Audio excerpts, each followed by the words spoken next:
미국 증권거래위원회 SEC가 가상자산인 비트코인의 현물 ETF를 최종 승인했습니다. 어제는 가짜뉴스 소동이 일어나면서 비트코인 가격이 롤러코스터를 타기도 했는데 ETF 승인이 앞으로 자산 시장에 어떤 영향을 미칠지 알아보겠습니다. 정철진 경제평론가 나와 있습니다. 안녕하십니까? 네, 안녕하십니까? 네. 자, 미국 증권거래위원회가 비트코인 현물 상장지수 상품, 그러니까 ETP의 상장과 거래를 승인했다. 이런 뉴스가 이제 새벽에 나왔습니다. 네. ETP라고 해서 좀 낯설었거든요. ETF랑은 다른 개념입니까?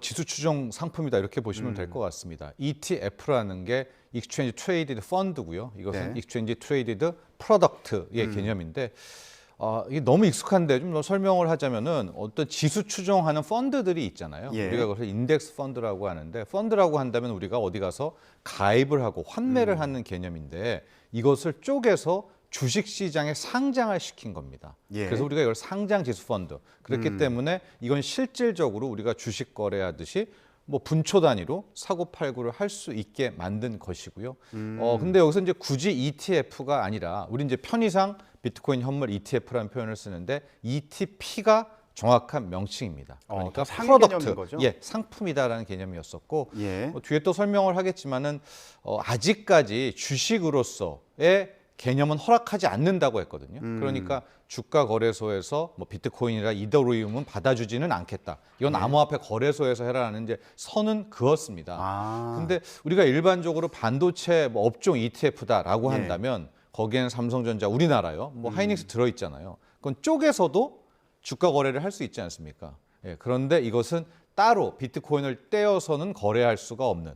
그러니까 금이라든가 석유 같은 일종의 프로덕트로 바라봐서 승인을 했다 이렇게 보시면 될 것 같습니다. 그러면 앞으로 비트코인 같은 경우에는 비트코인을 직접 사고 팔 수도 있고 아니면 이 ETF 상품을 통해서 네. 간접적으로 거래를 할 수도 있게 됐다. 네. 이렇게 이해하면 될까요? 그렇습니다. 직접적으로 코인을 사고 팔려면 암호화폐 거래소에 가시면 되고요. 이제 비트코인을 직접 거래소는 아니고 그러나 이 비트코인 현물 ETP도 가격의 움직임은 비트코인과 같이 움직이는 거거든요. 예. 그렇기 때문에 왜 근데 ETP를 활용을 했느냐? 이렇게 될 경우에는 실질적으로 연금 계좌에 미국인들의 이제 들어갈 수가 있는 이런 여러 가지 편의성들이 있습니다. 예. 그렇기 때문에 그런 또 다른 수요층을 공략할 수가 있게 되는 거죠. 그렇군요. 자, 시장의 반응이 어떤지 일단 이거부터 좀 봤으면 좋겠는데 이 소식이 전해지고 나서 시장에서 반응이 좀 어땠습니까? 해프닝이 한 번 있었어요. 그러니까 어제 새벽에 한번 일종의 가짜 뉴스. 근데 정확히는 지금 가짜 뉴스는 아니고요. 왜냐하면 오늘 새벽에 발표됐던 내용과 동일했거든요. 예. 그러니까 지금 해킹을 당했다라고 보는 게 될 것 같습니다. 그러니까 이 승인됐다는 재료가 한 번 먼저 나왔다가 오보다 이렇게 됐을 때 예. 급등을 했다가 급락을 했었거든요. 예. 그에 비해서 이제 진짜 승인이 났을 때는 크게 시장이 지금 요동치지는 않고 있고요. 일정 부분 상승하는 한 46,000달러에서 지금 움직이고 있는 이런 겁니다. 예. 그런데 전일 일종의 이제 해킹이 돼서 나왔던 승인됐다라고 했을 때는 순간적으로 47,000달러 이상 튀어 올랐었거든요. 그 정도는 아닙니다. 그리고 또 하나가 일단 이제 이게 재료의 일종의 소멸이지 않습니까? 그래서 당장 지금 반응보다는 하루 이틀 다음 주까지 본다면 이번에 승인이라는 것이 정말 재료의 소멸인지 예. 아니면은 코인, 특히 비트코인의 새로운 시세가 출발하는 대시세의 출발인지는 한 1, 2주일 좀 더 확인해 볼 필요가 있겠죠. 그렇군요. 지금 거래소 상황을 보면은 뉴스가 전해지고 나서 이제 올랐다가 또 네. 좀 떨어졌다가 네. 이런 상황이 조금 또 올랐다. 그러니까 예. 지금 45,000 이상에서는 움직이니까요. 46,000달러에서는. 그러니까 어제 먼저 나왔던 뉴스에서 힘을 한번 다 뺐다. 이런 표현도 맞을 것 같습니다. 예. 앞으로 전망에 대해서도 잠시 후에 좀 더 네. 구체적으로 얘기를 해보기로 하고요. 그런데 그동안 미국의 증권거래위원회 같은 경우에 가상화폐에 회의적이지 않았습니까? 네. 그동안 어떤 입장이었죠? 지금까지도 회의적이고요. 이거 승인은 했지만은 그 다음에 증권으로서 주식으로서는 아직까지 선을 그는 그런 입장이었었는데 예. 이번에 그렇다면 왜 이 ETP는 승인, ETF는 승인을 했는가라고 하면 몇 가지 제약 조건을 만들겠다는 자산운용사들에게 줬는데 자산운용사들이 이걸 다 받았습니다. 환매할 때 현금으로도 환매해주겠다. 수수료도 어마어마하게 낮췄어요. 지금 수수료 경쟁도 치열하고요. 마켓 메이커 노릇도 뭐 철저히 하겠다라고 해서 예. 그러니까 본격적으로 허락을 했다라는 표현보다 허락을 승인을 안 해줄 수 없었다라는 표현이 더 정확할 것 같아요. 네. 왜냐하면 조건들을 다 맞춰서 왔기 때문에 물론 뭐 비트코인 같은 경우에도 누가 얼마를 갖고 있고 지분 구조가 어떻게 되고 뭐 이더리움은 누가 몇 프로 갖고 있는지 모르죠. 그렇기 때문에 계속해서 주식으로서의 인정할 수는 없다라고 하지만 예. 우리가 프로덕트 개념에서 보면 석유라든가 금이라든가 뭐 얼마나 매장돼 있는지 누가 갖고 있는지는 알 수 없잖아요. 그럼에도 불구하고 원유 ETF, 금 ETF가 상장돼서 ETF로 거래되고 있지 않습니까? 예. 아마 그런 거의 일환으로 파악을 하지 않았나 싶습니다. 앞서서 간단히 말씀은 해주셨습니다만 이번 ETP 승인이 곧바로 암호화폐를 승인하는 건 아니다. 네. 예, 이렇게 또 얘기를 했잖아요. 네. 미국 증권거래위원회에서. 예. 이건 어떤 의미가 있는 겁니까? 앞서 말한 그 의미입니다. 이제 왜냐하면 이 ETF가 승인됐기 때문에 그렇다면은 이제 암호화폐라는 자체도 또 하나의 뭐 공신력 있는 투자 자산으로 뭐 거래소에 올라갈 수 있지 않냐 뭐 이런 기대까지 이어질 수가 있는데 이제 그건 절대 아니다라고 완전히 선을 걷더라고요. 예. 지금 있는 주식 거래를 하는 네. 그 증권 거래 시장에서 거래할 수 있는 상품으로 인정한 건 아니다. 내지는 뭐 그에 준하는 상품으로도 인정하지는 않는다라고 이제 일종의 선을 걷죠.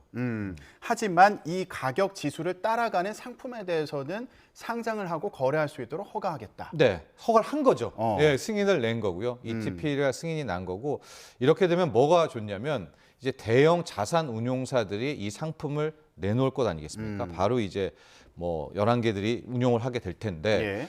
쟁쟁합니다. 블랙록이라는 곳도 있고요. 뭐 돈나무 언니의 아크 인베스트먼트도 있고 피델리티라는 정말 전통적인 대형 세계적인 자산 운용사들이죠. 이제 이들이 저마다 상품을 출시를 하게 되는데 예. 우리가 이렇게 생각하시면 될 것 같아요. 뭐 자동차 업종 ETF다. 우리나라에. 그럼 뭐 현대차, 기아차 등등이 담지 않습니까? 이게 이제 구조의 문제인데 그걸 출시한 ETF 운용사 같은 경우에는 그걸 똑같이 가격을 추종하려면 자신의 그 일종의 그 포트폴리오 안에 그 주식들을 사서 쟁여놓고 그거를 추종하게 되는 거거든요. 마찬가지입니다. 비트코인 ETF, 비트코인 ETP도 비트코인 가격을 똑같이 추종하려면 그들이 많이 매입을 해놓고 거기에 따라서 운용을 해 나가는 거거든요. 예. 그러니까 지금 뭐 세계적인 자산 운용사들이 이 상품을 출시한다면 기본적으로 그들이 사서 쌓아놓을 거 아니에요. 그러니까 기본 수요가 엄청난 수요가 일단 하나가 떠받칠 줄 수가 있고 비트코인 자체에 대해서. 예, 하고 이 비트코인 ETP가 계속 인기가 있을 때는 예. 설정의 규모가 더 커질 거 아니겠습니까? 예. 그럼 뒤따라서 수요는 더 붙게 된다라는 이제 그런 장점이 하나가 있고요. 예. 두 번째는 신뢰도죠. 즉 뭐냐면 암호화폐 싫어. 비트코인도 내가 왜 뭐 바이낸스니 이런 데 가서 거래를 해. 이런 사람들도 이제는 주식 시장에 비트코인 ETP가 상장돼서 거래된다면 예.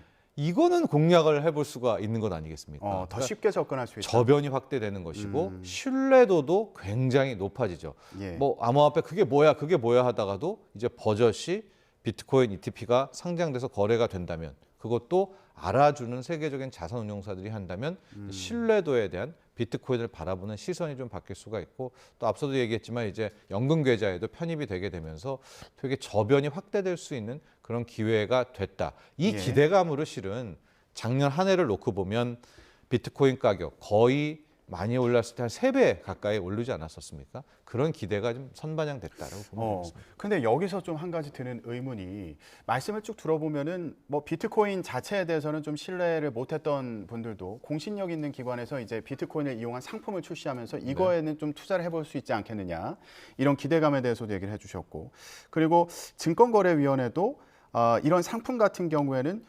비트코인보다는 좀 더 안정적이지 않을까 이런 기대를 하는 것으로도 보이는데 하나 조금 네. 드는 의문이요. 앞서서 ETF 승인됐다 이 가짜 뉴스가 나왔을 때도 비트코인 가격이 굉장히 출렁이지 않았습니까? 네. 그러면 만약에 ETF 이 상품이 나왔을 때 이것도 비트코인 가격을 따라간다면 뭐 비슷한 상황이 생겼을 때 ETF도 가격이 굉장히 변동성이 커질 수 있는 거 아니에요? 똑같죠. 예. 그러니까 비트코인 가격을 추정하기 때문에 예. 비트코인 자체가 암호화폐 거래소에서 급등락을 하게 된다면 당연히 ETF도 그 가격을 추정하니까 급등락을 하게 되겠죠. 그러니까 예.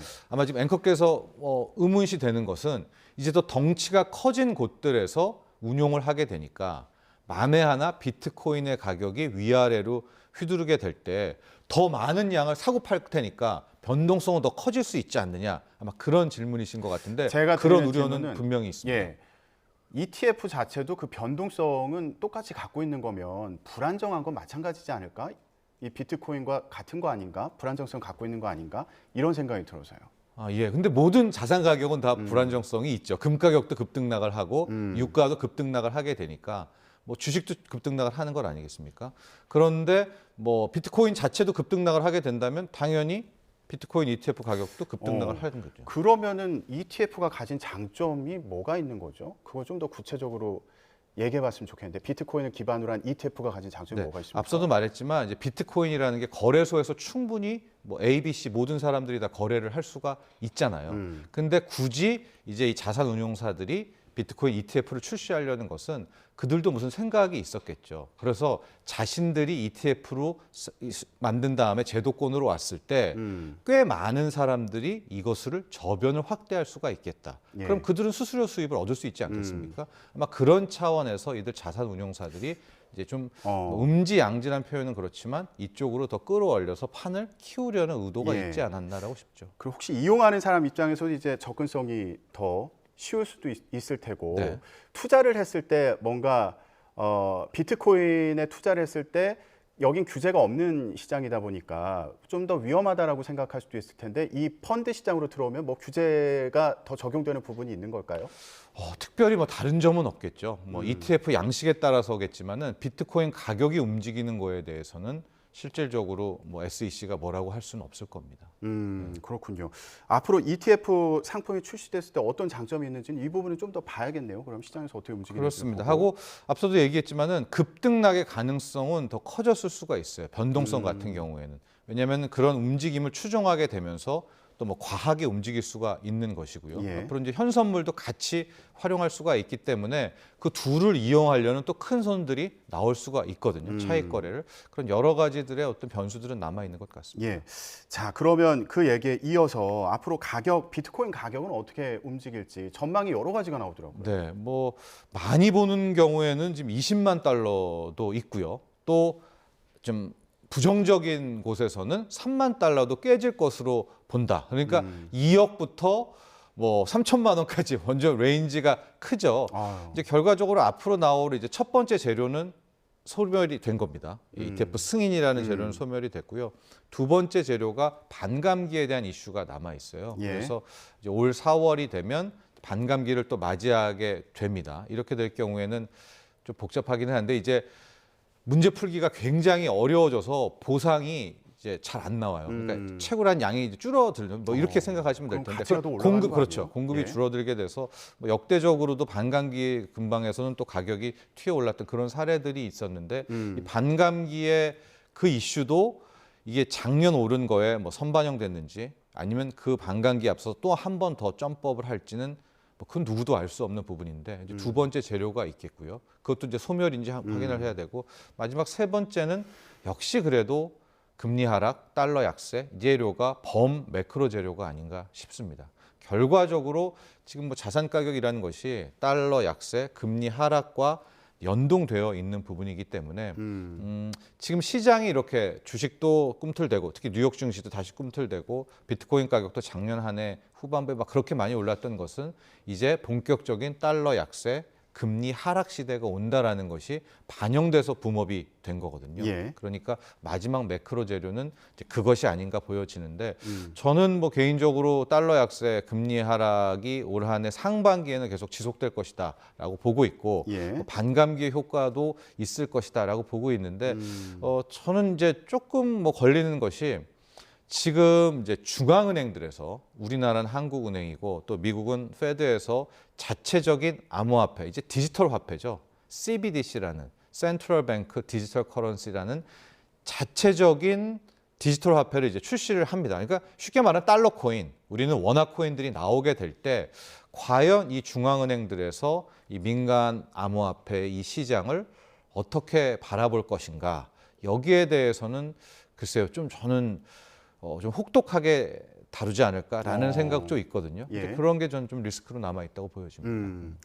뭐 그동안 1년 사이에 이미 가격이 많이 올랐다 이런 얘기를 하면서 강북 아파트 평단가에서 강남 아파트 평단가까지 올라갔다 뭐 이렇게 비유하는 경우도 있더라고요. 예, 그렇습니다. 예. 이미 기대감이 많이 반영됐다 이런 의미로 해석을 그렇죠. 해봐도 되겠습니다. 시장은 똑똑하니까 모든 재료들을 더 빨리 이제 반영을 했었을 텐데 지금 이제 뭐 비트코인을 비롯해서 암호화폐 쪽에 또 이제 이쪽을 좋아라 하시는 분들은 예. 이게 비트코인이 됐으니까 뭐 이더리움은 아니냐 뭐 이런 식으로 전반적인 시장의 붐업을 또 기대하시는 분들도 분명히 있습니다. 예. 자, 상승을 기대하는 시선도 있고요. 그리고 이미 뭐 가격에 기대감이 반영된 거 아니냐 이런 네. 여러 가지 시선이 나오고 있어서 좀 더 장기적으로 봐야 된다. 네. 예, 이런 말씀도 얘기가 되고 금리 인하도 결국에는 비트코인 가격에도 영향을 미치지 않겠냐고 네. 말씀을 해주셨는데 미국의 기준금리 인하가 예상이 되고 있는 상황이잖아요. 그러면 언제부터 시작할까? 요거 참 궁금한 상황이죠. 저는 5월로 보고 있는데 왜 그렇습니까? 시장은 한 2, 3주 전에는 이제 3월까지를 보다가 12월에 연준 의사록이 공개되면서 지금 3월, 5월, 6월 거의 7월까지도 이제 뒤로 밀린 이제 그런 상황이 되고 있습니다. 그러나 왜냐하면 이제 12월 연준 의사록에서 생각만큼 이제 페드 연방준비제도 이사회가 금리 인하에 강력한 또 의지를 천명하지는 않았거든요. 그러니까 오히려 뭐 추가 인상 금리 가능성도 얘기하면서 일단 금리 인하의 시기는 굉장히 후퇴됐는데요. 중요한 부분은 이제 앞으로 지표들이 계속 나올 거거든요. 물가 지표도 나올 것이고 고용 지표도 나올 것이고 이런 것들이 나올 때마다 이게 뭐 3월이야, 5월이야, 7월이야 아니면 금리 인하를 3번에, 4번에, 5번에가 계속 바뀔 가능성이 높아요. 그러니까 즉 과거의 연준은 이런 지표 데이터를 참조는 하지만 본인들이 이끌어서 가거든요. 그러니까 지표가 어느 정도 나오더라도 한번 금리를 세게 올린다라고 하면 그냥 끝까지 올리고 좀 만족스럽지 못해도 한번 경기 부양을 위해서 금리를 내린다라고 하면 끝까지 내리고 뭐 이런 좀 주도적인 입장의 연준이었다면 지금 제롬 파월 의장의 연준은 상당히 수동적입니다. 그러니까 지표 보고 오히려 시장 연준 우리가 같이 움직이는 이제 이런 대목으로 바뀌었기 때문에 네. 당장 오늘 밤 나오게 될 뭐 12월 소비자 물가 상승률 또 다음 달 초에 나오게 될 1월의 미국의 고용 시장 이런 것들에 따라서 계속해서 그런 횟수라든가 뭐 시작점이 바뀔 것도 같습니다. 네, 알겠습니다. 미국의 금리 인하 전망까지 짚어봤습니다. 네, 지금까지 정철진 경제평론가와 함께했습니다. 말씀 고맙습니다. 감사합니다.